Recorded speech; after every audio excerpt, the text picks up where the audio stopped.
The noose around Kostyantynivka is tightening as the Russian army continues its offensive. A grouping of the Ukrainian Armed Forces has been encircled south of the Klebanbek reservoir. The Kiev regime sent elite units to the positions, including the Lyud Brigade and all available reserves. But apparently this did not help. They abandoned their positions and fled, according to Ukrainian soldiers who surrendered. We had no hope of evacuation.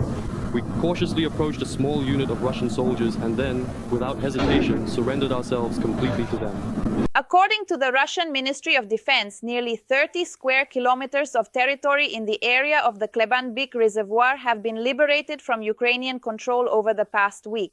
They are finishing off the enemy group that was encircled south of the Klebanbek reservoir. There, only their notorious remnants are left behind.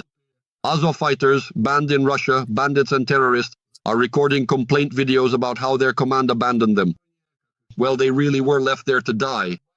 And it's clear that they will receive no mercy. You are watching Len TV 24. I am Gulnara Kabirova, and I will tell you how the Frontline week ended. Last night, a combined strike of missiles and drones hit Sloviansk. The targets were key infrastructure facilities of the Ukrainian Armed Forces.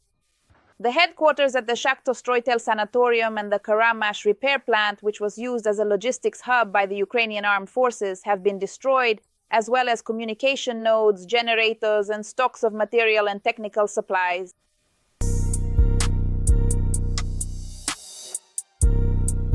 A map showing the pace of the Russian troops' advance has appeared. Units of the Russian army are moving toward the settlement of Pokrovske and the village of Novopavlovka in the Dnipropetrovsk region. Against the backdrop of the front line approaching, residents of Pokrovsk have begun to leave their homes. In addition, Yunakovka in the Sumy region has come under Russian control. Assault units of the airborne forces from the North Group liberated Yunakovka from the influence of the Ukrainian Armed Forces. Fighting for the settlement lasted several months. The Ukrainian command, regardless of losses, held on to their positions, but it was in vain. Yunakovka was the main logistics hub for Ukrainian forces during the incursion into the Kursk region.